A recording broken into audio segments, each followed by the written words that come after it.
Podcast Seram bersama Ali Bosku. Tunggu selepas ini.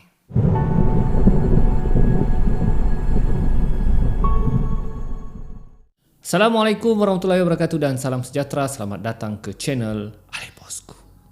Baiklah, channel ini banyak menyediakan video-video yang menarik. Jadi jangan lupa untuk subscribe dan tekan butang loceng untuk update video-video yang terbaru. So guys, sekali lagi selamat datang ke podcast Seram Ali Bosku. Seperti biasa, saya akan kongsikan 3 kisah seram untuk anda, supaya anda keseraman mendengar cerita ini. Jadi, apa-apa pun, jangan buang masa lagi. Kita mulakan kisah seram kita untuk kali ini. Jom. Baiklah guys, kisah seram kali ini dikongsikan oleh saudari Mayang Sari. Okey, Mayang Sari ni rakan Facebook saya. Dia sering berkongsi kisah-kisah seram dia di Facebook, terutama di kelab cerita hantu. Dan saya suka sebenarnya kongsikan kisah Mayang Sari ni sebab kisah dia real, realistik, dan dia ni kata orang hijab mata dia terbuka, so dia boleh berkongsi cerita-cerita seram lah. Jadi ada satu kisah seram dia, iaitu tentang entiti Pontianak. Okey, jadi dia cerita Pontianak ni tidaklah seperti yang digambarkan dalam filem-filem. Ya, tidaklah seperti dia terbang seperti Superman. Dia cakap kainnya tidaklah seburuk manapun. Dia cakap kain Pontianak ni dia tidaklah buruk macam dalam filem. Dia hanya kain kapan yang terbuka lah. Itu cerita dia. Dan dia terbang tidaklah macam Superman tu. Dia terbang dia macam burung. Macam burung begitulah, ya, macam burung. Begitu. Dan kebanyakan dia cakap yang dia nampak Pontianak menjelma jadi Pontianak ni disebabkan kematian yang tragis lah. Tragis. Ada kemungkinan dibunuh, ada kemungkinan kena perkosa, begitulah ceritanya. Yang menjelma jadi, itu berdasarkan kisah dari wallahu alam. So kita dengar kisah seram dia yang pertama. Kisahnya bermula apabila dia bekerja di negeri Melaka. Saya kurang pastilah pada tahun bila ceritanya ni. Cuma dia ceritakan masa ni stadium Melaka tu baru dibuat. Artinya belum siap. Jadi memang lama sudahlah ceritanya ni. Jadi dia masa ni baru pulang kerja bersama rakan-rakannya. Jadi mereka naik satu kereta. Satu kereta dan melalui satu jalan dekat dengan stadium tu. Dan memang laluan stadium tu memang agak gelap masa tu, ya. Tiba-tiba mereka berjalan, durang nampak ada satu orang perempuan, ya, berjalan di tepi. Jadi kawannya ni pergi tegur. Dia cakap kan, kau nampak ke apa aku nampak? Kesian perempuan tu, mungkin kita mau tumpang kali. Tapi si Mayang ni dia sudah tahu itu bukan manusia. Jadi si Mayang cakap dengan kawan dia, jangan tegur, terus jalan dia cakap. Kenapa pula? Kan kesian pula ada satu orang di situ. Kemudian si Mayang bagi tahu, itu bukan manusia, biarkan. Bila si Mayang cakap sedemikian, kawan-kawan dia cuak terus.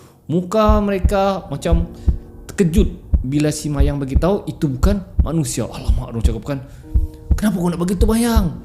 Dia, itulah aku malas bagi tahu kamu, tapi bila aku nampak betul-betul itu bukan manusia. Jadi mereka pun melajukan kenderaan. Jadi macam dia di sini, yang perempuan tu dia laju.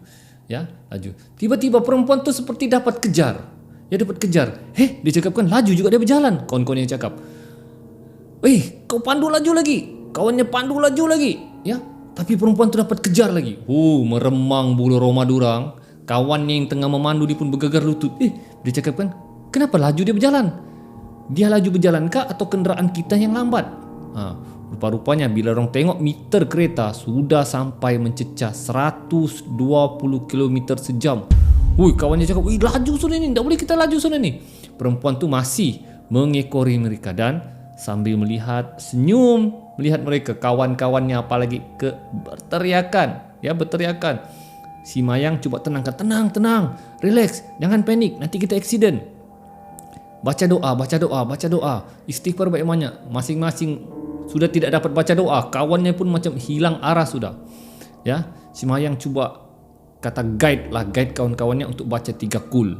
Ya, 3 kul dengan ayat kursi. Perlahan-lahan benda tu undur dan hilang. Okey, jadi kawan-kawan dia dan si Mayang bagi tahu, oh, benda tu sudah hilang, sudah hilang. Tiba-tiba dia ada melintas dari depan pula. Wow, sampai kawannya macam hampir accident.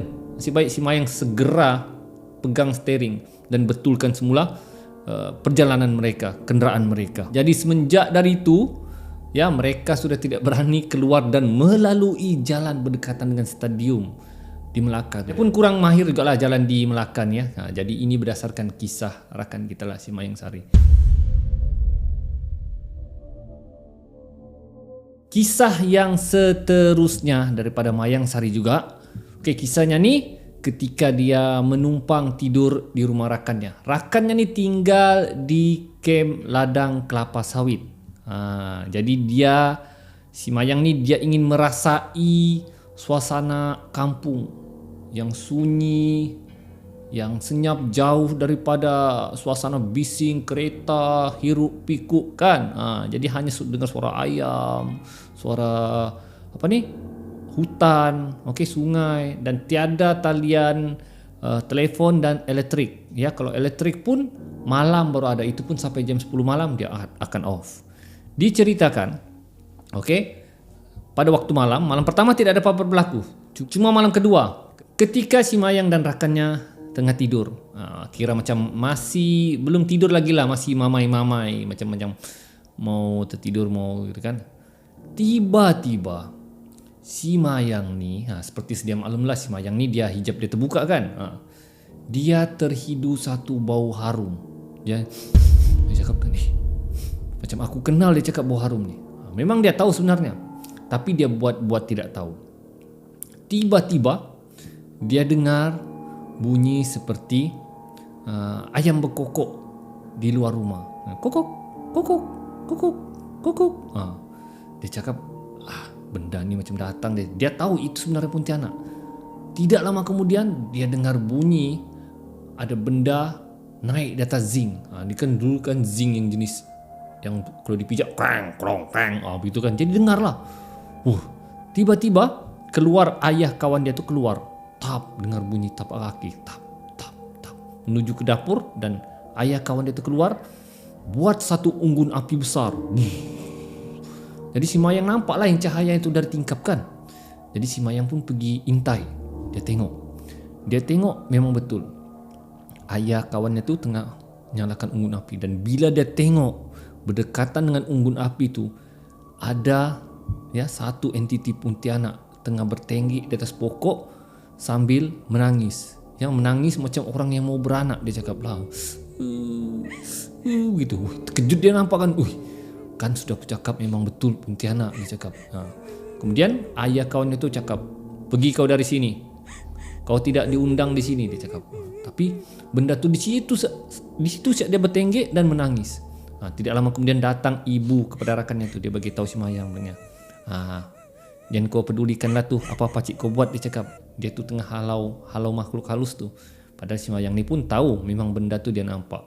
Hingga unggun api tu padam, barulah benda tu pergi dan terus hilang.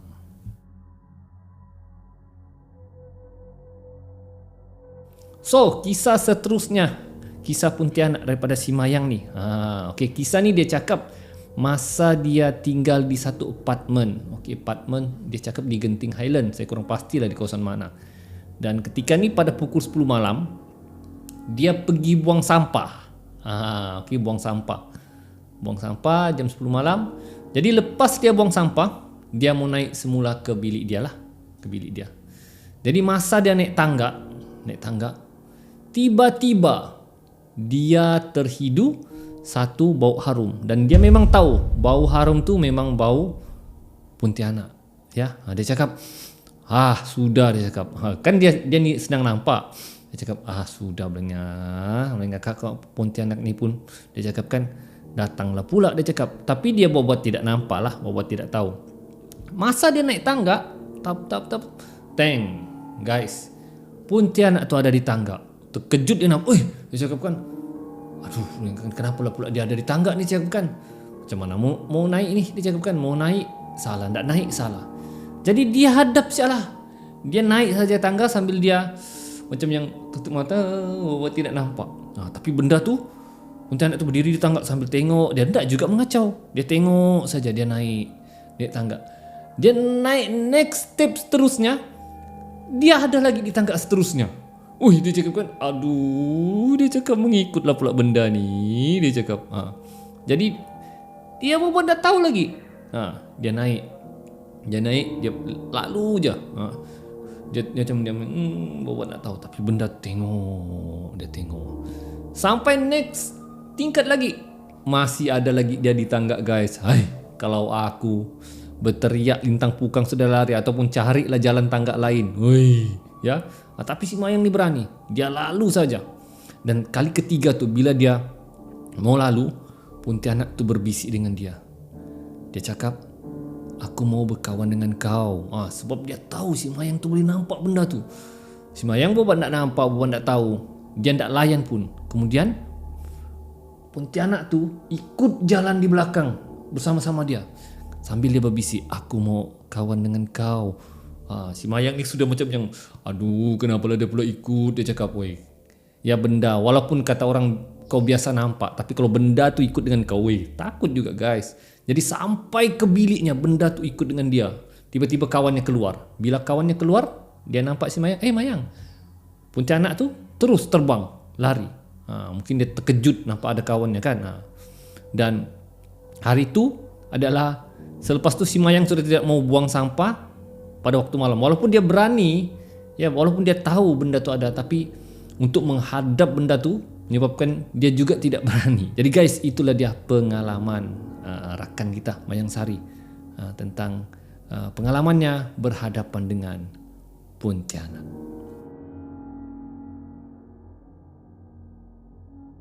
Oke guys, kisah seram seterusnya berlaku kepada seorang pemuda. Dia ni bekerja di customer service telekomunikasi.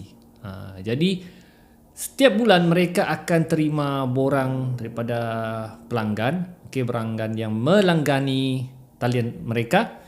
Jadi mereka perlu daftar secepatnya mungkin lah. Kalau macam kita beli SIM card kan, bila kita beli SIM card, kita akan tunggu line kita aktif. Itulah kerja mereka. Jadi mereka perlu segerakan pendaftaran orang-orang yang beli line internet telekomunikasi mereka ni lah.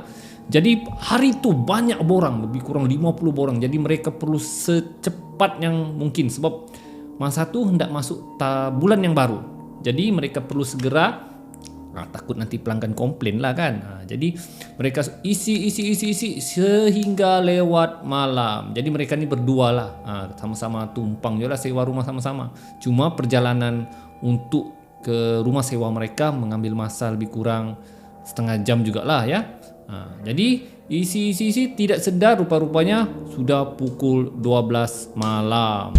Jadi dia pun beritahu kawannya, jam 12 sudah ni, balik kita, nanti ada benda menumpang. Sempat bergurau oleh kawannya, alah relax lah kau, dah ada benda tu, abaikan sejak belengnya. Mustahil lah belengnya wujud benda begitu time-time modern begini. Kata kawannya lah.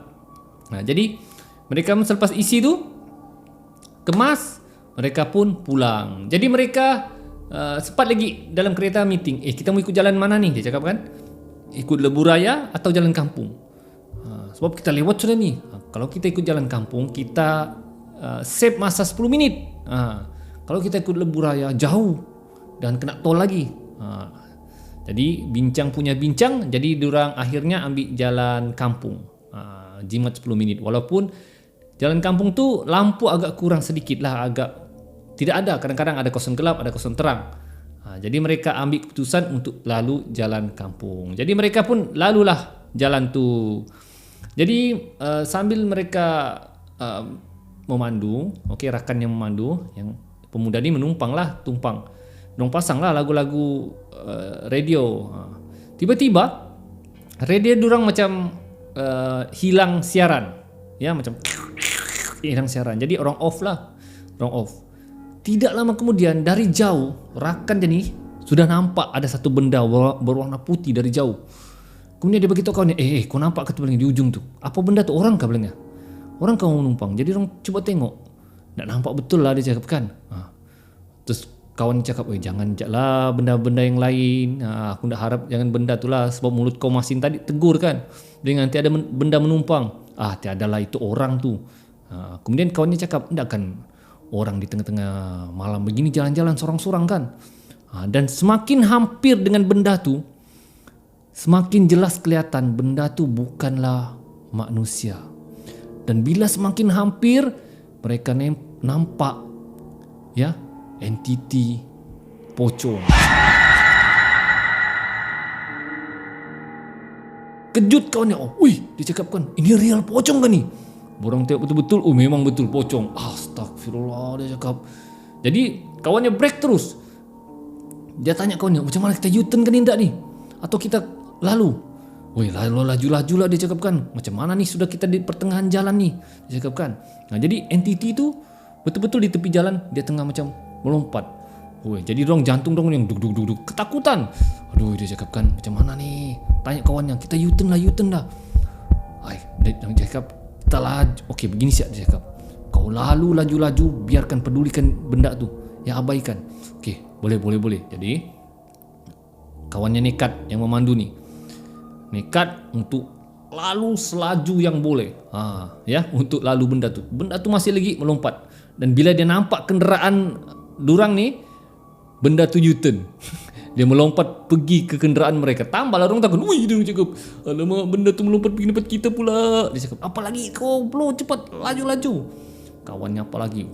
Masuk giar, terus laju. Melaju. Jadi tengah-tengah sampai mereka dekat dengan entiti tu. Entiti itu terus melompat ke tengah jalan. Dia merebahkan, melintang di tengah jalan. Apalagi si kawan brake mati. Boom. Dengar bunyi seperti dilanggar. Jadi kawannya, macam mana ni? Terus. Teriak yang pemuda hatu ni, kawannya ni kan. Terus. Bong. Macam ada macam benda terpijak lah. Dorang lalu. Dan kawannya break sebenarnya. Bukan orang ke tu? Mana ada orang begitu? Dorang cuba tengok di cermin belakang tu. Dan bila tengok, benda tu dia macam menggeliat dan berdiri semula, melompat menuju ke kereta mereka. Apalagi mereka pecut lagi selaju yang boleh Cuma kawan itu kawal lah, hati-hati agar jangan sampai aksiden. Tapi memang sudah mereka hilang arah. Mereka terkejut nampak benda entiti pocong tu. Sampai ke rumah, mereka dua-dua mereka ni terus ambil wuduk, sembahyang sunat, kemudian mandi dan menggeletar ketakutan seperti mereka tidak percaya dengan apa yang mereka nampak. Dan esok terus minta MC kepada majikan dia kerana demam, sedangkan mereka terkejut nampak benda tu. Jadi guys, itulah dia podcast seram kita kali ini. Moga kisah-kisah seram yang saya kongsikan dapat menyeramkan diri anda. Jadi guys, teruskan sokongan anda kepada channel Alip Bosku. Anda kongsi, anda like, anda komen, anda share dengan rakan-rakan anda dan sebarkan kepada rakan-rakan anda supaya rakan-rakan anda pun turut seram dengar cerita saya. Jadi kita akan jumpa lagi di video akan datang. Alip Bosku, Assalamualaikum.